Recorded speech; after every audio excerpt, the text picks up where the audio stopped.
Diversidad, equidad e inclusión. Todos entendemos lo mismo cuando escuchamos esas palabras. Veamos pues, ¿qué es en lo que Estados Unidos ha gastado $1.000 millones durante la última década y por qué están dispuestos a cambiar de rumbo? El enfrentamiento es bastante sencillo. Por un lado hay un grupo que quiere que el Estado eduque a tus hijos sobre temas relacionados, por ejemplo, a la sexualidad y asuntos raciales. Y por el otro están los que opinan que esos temas deben quedarse exclusivamente en el territorio de la educación familiar, como pasa, por ejemplo, con la religión. Podemos resumirlo diciendo que están los que están a favor y los que están en contra de la ideología woke.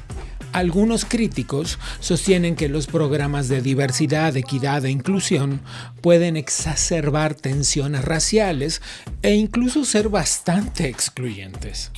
Sin embargo, los defensores argumentan que son esenciales para garantizar una educación más equitativa y más justa. El actual gobierno de Estados Unidos considera que el sistema educativo se fue alejando de su misión original y en lugar de formar ciudadanos libres, críticos y responsables, empezó a imponer una mirada única. Una mirada que muchas veces terminaba censurando las diferencias de pensamiento. De hecho, esa es una postura que grandes empresas del mundo están considerando. Facebook, Instagram y WhatsApp, todas propiedades de Meta, Target, IBM, Amazon, McDonald's, Walmart, Ford, Harley Davidson, en fin, todos ellos consideran que la aplicación de esas políticas les ha traído más fricciones que beneficios entre el personal. ¿Por qué te cuento esto? Porque si el país más poderoso del planeta está replanteándose la forma en la que educa a sus próximas generaciones, definitivamente es algo de lo que debes ser consciente. En medio de semejante trifulca, un sector importante de Estados Unidos está de acuerdo con un cierre eventual del Departamento de Educación a nivel federal y así devolverle a los estados y a las familias el control sobre la enseñanza y garantizar que los recursos vayan directamente a quienes los necesitan, sin burocracia y sin adoctrinamiento. O sea, recuperar la libertad académica y que cada familia mande a sus hijos a la escuela que considere más afín a sus creencias y a sus valores. De esto vamos a hablar el día de hoy. ¿Tú quieres estar seguro de lo que aprenden tus hijos en la escuela? ¿O estás dispuesto a dejar que los demás tomen decisiones en asuntos clave en la formación de un ser humano?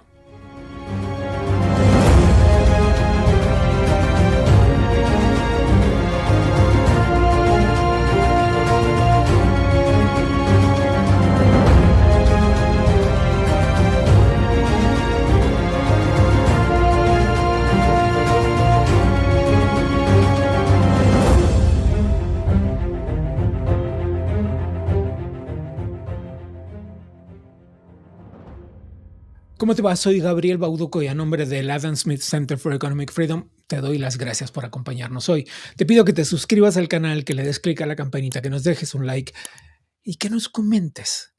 ¿Qué opinas? ¿Tú estás dispuesto a dejar la educación de tus hijos en manos de alguien más?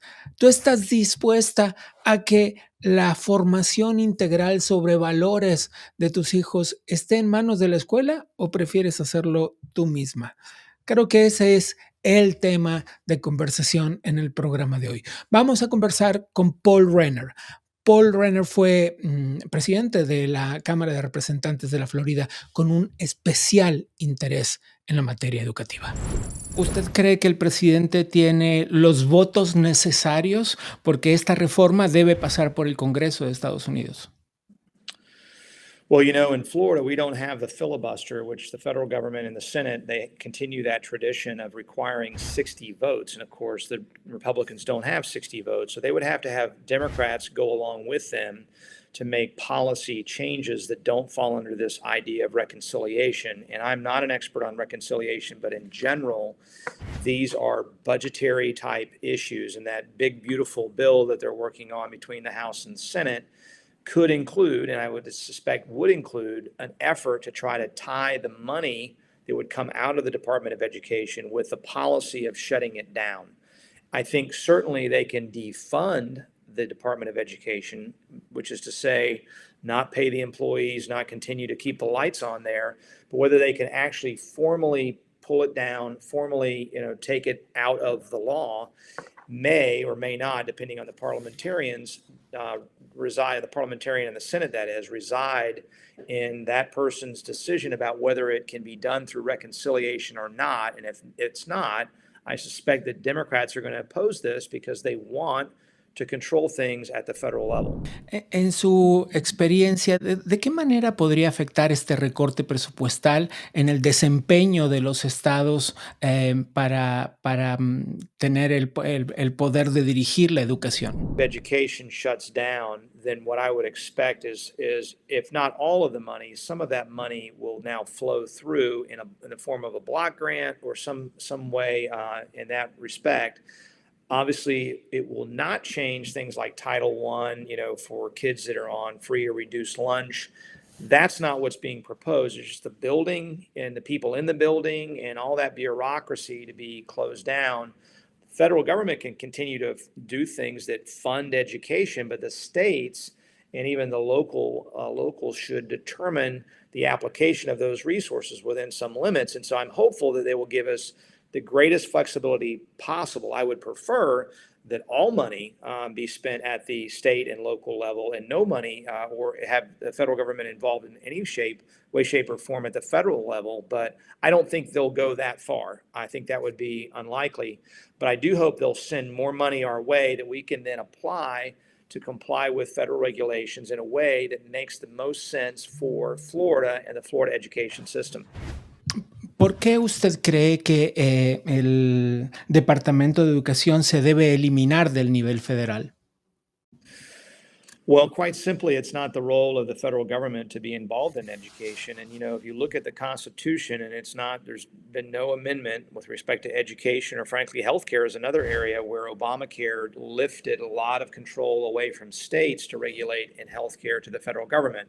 The federal government was always considered to be based on limited enumerated powers, meaning those powers that are actually listed in the Constitution.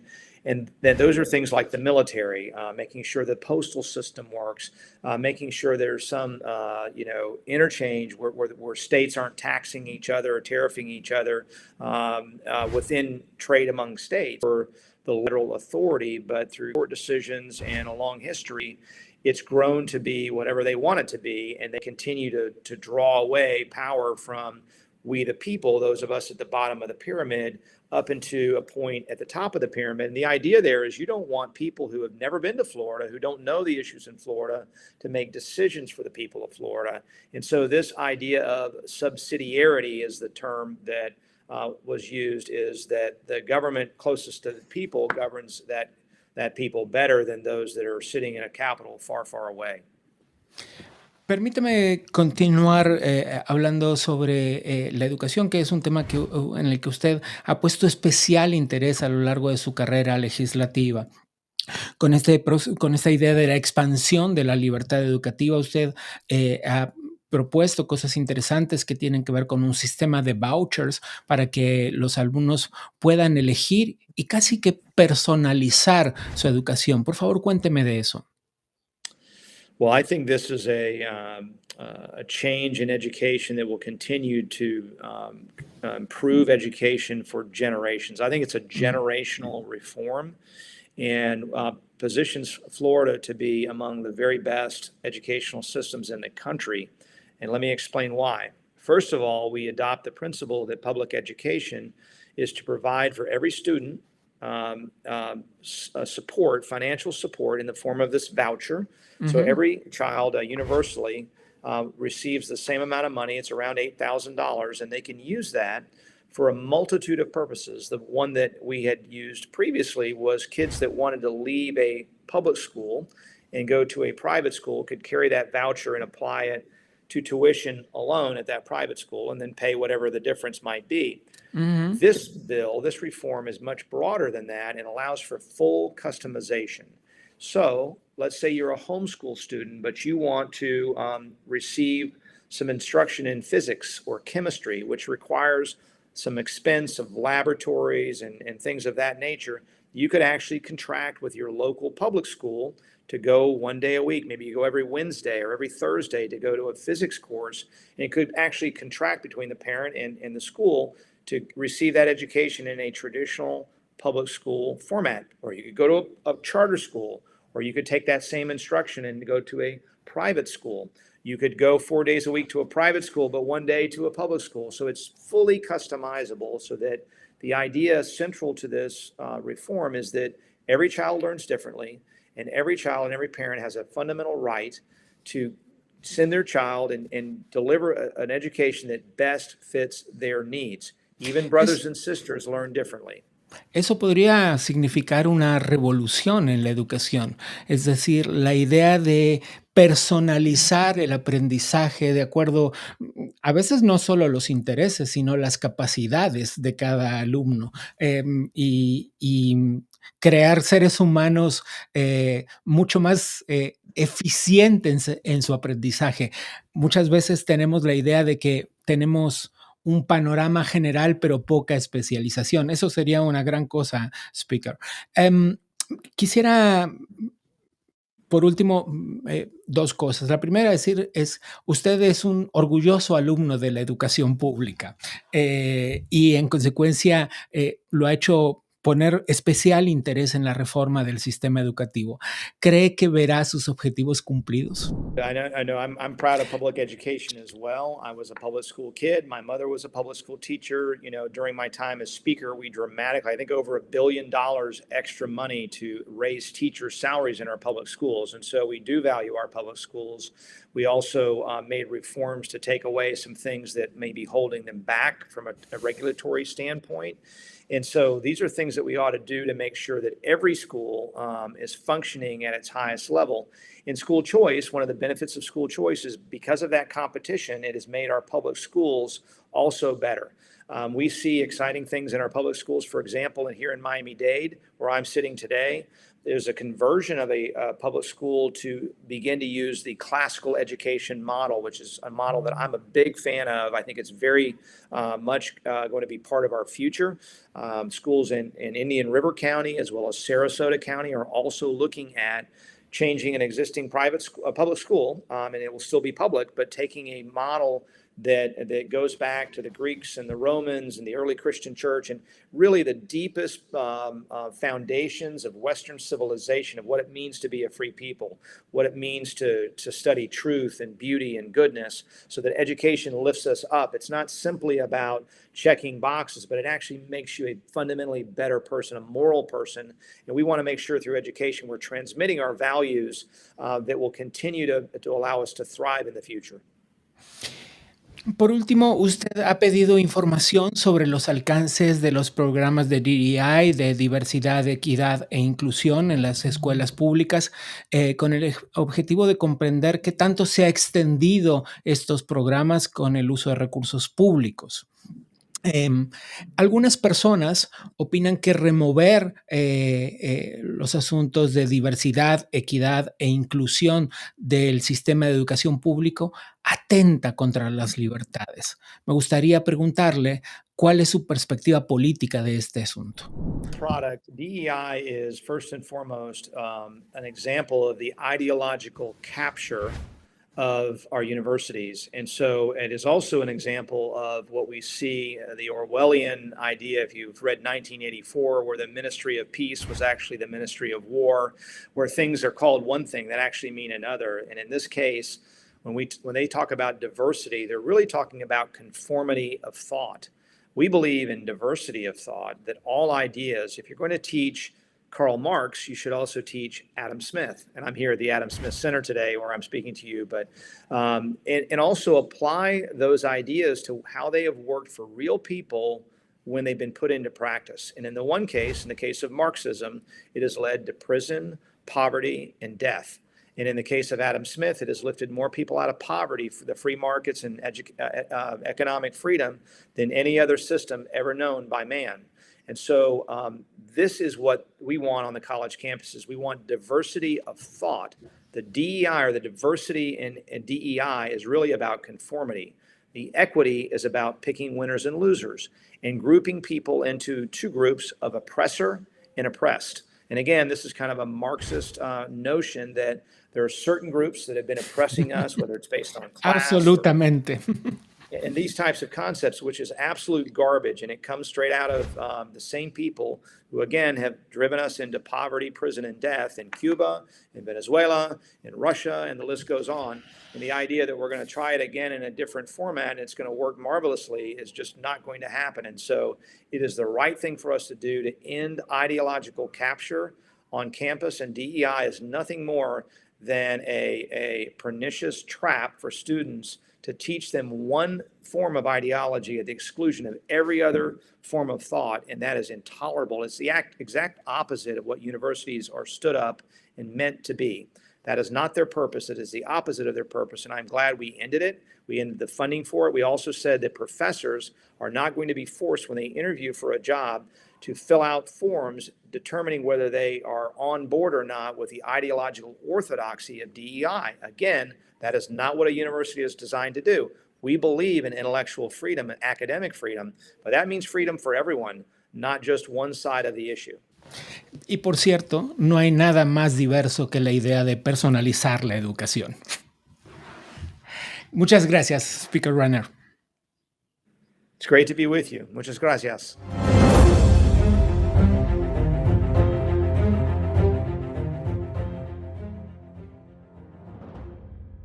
Mi siguiente conversación es con alguien que tiene 26 años de experiencia en asuntos educativos, miembro de la Junta Escolar del Condado de Miami-Dade en la Florida, alguien que cuenta con muchísimo expertise en temas de educación y no en temas teóricos, en el salón de clases. Mónica, muchas gracias por tomar esta conversación. Thank you for having me. It's a pleasure and an honor to be on your show. Mónica, tú tienes una amplia experiencia en la carrera educativa, en la docencia, y has sido muy crítica sobre las ideas progresistas en el salón de clases. Sin embargo, vives en una comunidad plagada de diversidades, ¿no? La Florida es probablemente uno de los estados de Estados Unidos con mayor diversidad, quizás junto con California. Entonces, la pregunta es, ¿qué propones para ver cuestiones de raza, diversidad, género, en fin, estas cosas con las que seguramente te has encontrado en el salón y con las que probablemente has tenido que trabajar en tu día a día en la docencia? Absolutely. Teaching in a diverse community, I embrace it. I welcome, and I have over my entire career, teaching children of all races, of all ethnicities, whether they're male or female. To me, it doesn't matter. And I think as a community, living in a diverse community, we have to look at what unifies us, what makes us alike, which we're all individuals, we're all humans.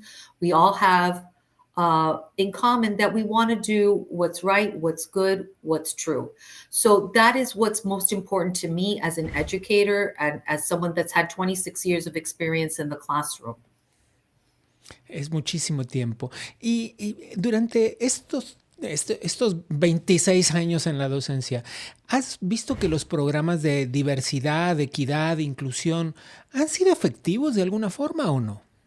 Well, we're talking about two different things. Programs that are imposed about diversity is... Por supuesto. The DEI programs, diversity, equity, and inclusion programs that are imposed upon institutions. Mm-hmm. I think that's what we're getting at here. And that is where we get into the problems, especially when you start talking about introducing agendas into classrooms.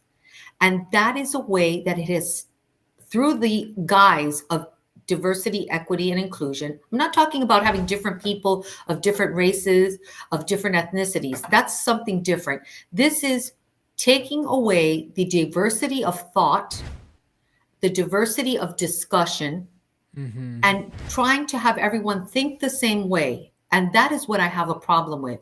And also when you try to put in ideologies of transgender ideology into the classroom, which is something that should be left to the parent, which is something that should be educated Ok, by the parent. entonces esto es importante que lo aclaremos porque no es que tú estás en contra de esto, sino que crees que debe ser discutido o ser parte de la educación familiar. Absolutely. And that's something that I feel strongly about as an educator. And I'm a very strong advocate of parental rights. So, those topics that instill the values and the morals into students and their parents and their children, that's topics at home. The school needs to focus on the academics, the reading, the O sea, writing. dejarlo en el The United territorio, hablas de dejarlo en el territorio de la potestad familiar, digamos. Absolutely, absolutely. Those sensitive topics, especially the younger the student is, Claro. they really are not well equipped, nor do they have the critical thinking skills to handle them, to tackle them. Sobre todo además porque no hay que algunas ideologías progresistas de izquierda absolutamente hablan de la necesidad de que esto suceda en las escuelas por si los padres no lo hacen. Pero no debemos olvidar la responsabilidad de los padres en este sentido. Absolutely. And and we do have a responsibility as parents to teach our children right from wrong, to be fair to all people, and the school can support that. But it's not something to be a program should not be a diversity, equity, inclusion in a university that a child that's more qualified to be in a program doesn't get it because of who they are based on their race or ethnicity. It should be on their merit and on their credentials of what they bring. So that's, and quite frankly, I think that we have to look at a society, we fought for so long for civil rights, that these rights apply to equality. And there's a very big difference between equity and equality. Absolutamente. Mónica, en este sentido, ¿cuáles son los escenarios más difíciles en los que te ha tocado trabajar a lo largo de estas, pues ya casi 3 décadas en la docencia? I say there's, just as a teacher, keeping focused on what's important academically. We have to separate as a teacher. It doesn't matter when you walk into the classroom, you need to leave at the door your ideologies. You need to leave at the door what your political beliefs are. Claro. Those need to stay out because whether we like it or not, as a teacher, you have great influence on the lives of students. Totalmente. And they look up to you, they respect you. So there's a very fine line. There's a very fine line, and we have to be very, very protective. And as an educator and as a mother, I wouldn't want someone else to come in and impose their thoughts and their views on my child. And I always put myself in the place of the parent. Totalmente. ¿Y eso que dices, esa delgada línea, cuántas veces ha sido cruzada de un lado y del otro, no? I think if you look nowadays, it's being crossed all the time. Mm-hmm. I mean, you look at what's happening in the current presidential administration, where they've found monies going for our taxpayer dollars, going for diversity, equity, and inclusion programs to promote transgender programs in foreign countries. I mean, these are our tax dollars.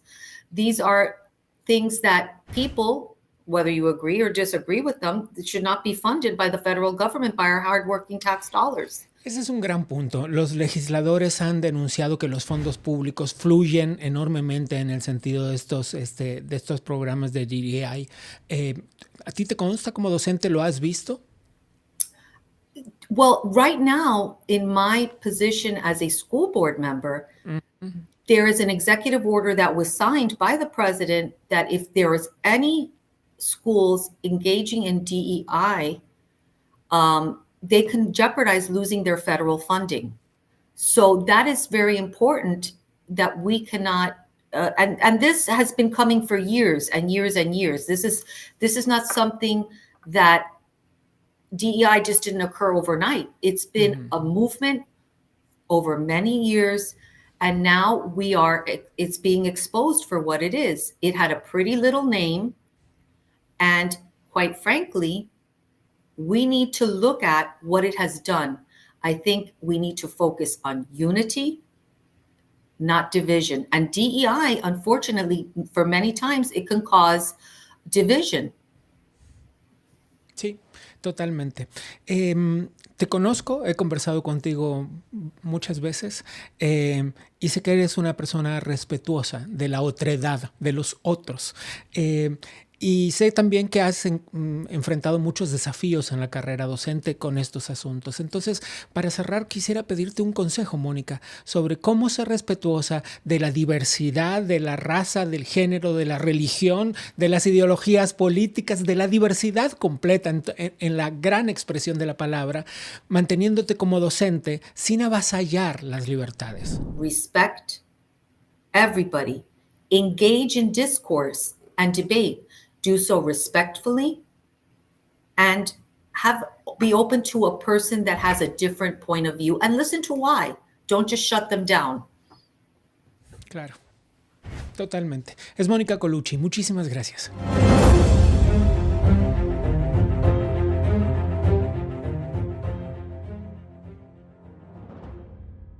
Bueno, supongo que todos entendemos que la educación es fundamental. Supongo que todos entendemos que la diversidad, la equidad y la inclusión son importantes. La pregunta es la misma que te hice al comienzo del programa. Son importantes, sí, pero todos entendemos lo mismo cuando mencionamos esas palabras. Y ahí, justo ahí, está la clave del episodio de hoy. Bueno, ahora sí, fue todo por hoy, pero antes de irte, si no lo hiciste antes, clic en la campanita, déjanos un comentario sobre el episodio de hoy, suscríbete al canal y nos vemos la próxima.